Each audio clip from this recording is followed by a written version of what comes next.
Hello viewers, आज हम बात करेंगे लोकसभा की। तो वीडियो को स्टार्ट करने से पहले आपसे रिक्वेस्ट है, अगर आपने हमारा अभी तक चैनल सब्सक्राइब नहीं किया है तो कर लें, क्योंकि इस चैनल पर हम एजुकेशन से रिलेटेड वीडियोस लेकर आते हैं। तो शुरू करते हैं। लोकसभा भारतीय संसद का एक निचला सदन है, जिसमें भारतीय संविधान के अनुसार कुल सदस्यों की संख्या 552 हो सकती है। लोकसभा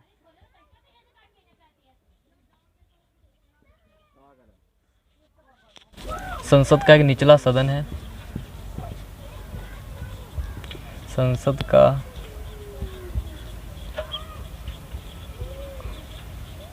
निचला सदन है। इसमें कुल जो सदस्यों की संख्या हो सकती है वो 552 हो सकती है।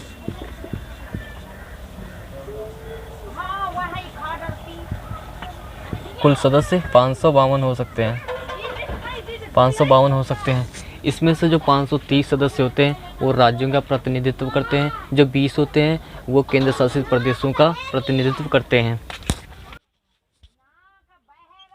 530 सदस्य होते हैं वो राज्यों का प्रतिनिधित्व करते हैं।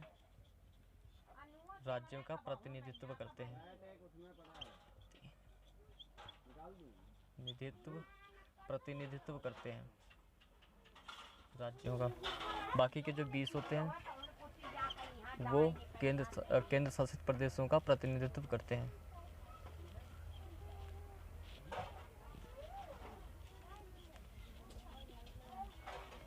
केंद्र शासित प्रदेशों का प्रतिनिधित्व करते हैं। अब आप सोच रहे होंगे कि ये तो कुल 585 हुए, बाकी के दो कहाँ जाएंगे। जो दो होते हैं उनको जब सदन में जब उनकी ज़रूरत पड़ती है तो राष्ट्रपति उन्हें आंग्ल भारतीय समुदाय के 2 प्रतिनिधि चुनता है। 2 सदस्य राष्ट्रपति चुन सकता है।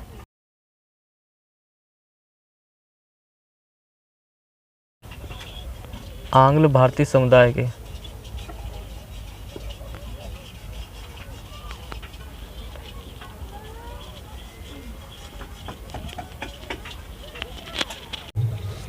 तो राष्ट्रपति 2 सदस्य लोकसभा के लिए चुन सकता है। अब बात आती है कि लोकसभा का कार्यकाल कितना होता है। तो लोकसभा का कार्यकाल 5 वर्षों के लिए होता है, लेकिन इसे समय से पहले भंग भी किया जा सकता है। तो लोकसभा का कार्यकाल 5 वर्षों के लिए होता है। 5 वर्षों के लिए होता है और इसे समय से पहले भंग भी किया जा सकता है। अब बात करते हैं लोकसभा के इतिहास की। तो सन 1952 में जब आम चुनाव हुए थे, उस समय राष्ट्रीय कांग्रेस ने लगभग 300 सीटें जीती थी और इन्हीं आम चुनाव के दौरान भारत को पहला प्रधानमंत्री मिला था, जवाहरलाल नेहरू के रूप में।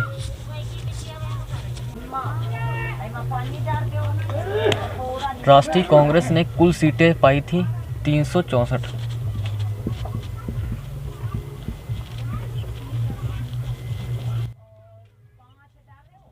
राष्ट्रीय कांग्रेस ने जो सीटें पाई थी 364 सीटें पाई थी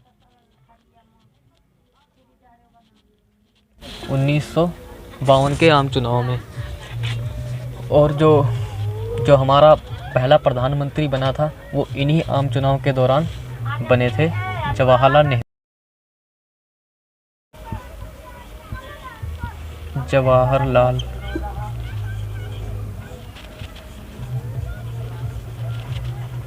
जिन्हें हम चाचा के नाम से भी जानते हैं।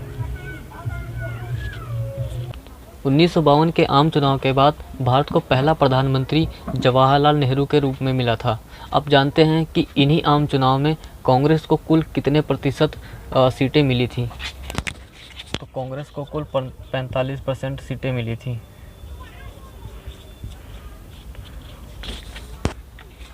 अब जानते हैं कि लोकसभा का गठन कब हुआ था। तो लोकसभा का गठन 17 अप्रैल 1952 को हुआ था। लोकसभा का गठन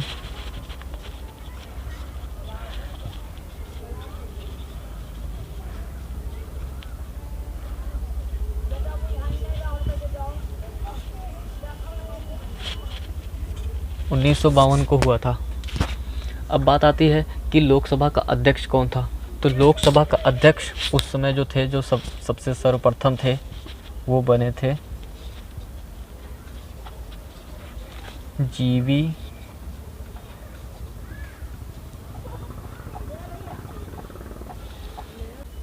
हमने लोकसभा का थोड़ा इतिहास जाना। अब जानते हैं कि वर्तमान में स्थिति क्या है। तो लोकसभा का नेतृत्व राष्ट्रपति करता है, जो कि वर्तमान में रामनाथ कोविंद हैं।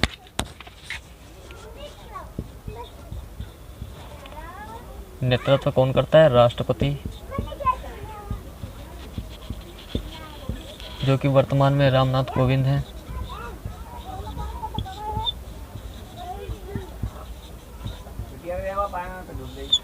ये दोस्तों यूपी से हैं, रामनाथ कोविंद यूपी के रहने वाले हैं। अब बात करते हैं कि लोकसभा का वर्तमान में अध्यक्ष कौन है। तो जो अध्यक्ष हैं लोकसभा के, वो हैं ओम बिरला।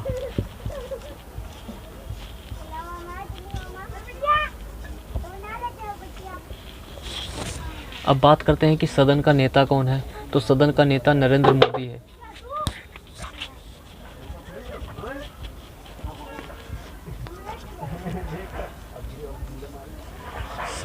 सदन के जो नेता हैं वो नरेंद्र मोदी हैं।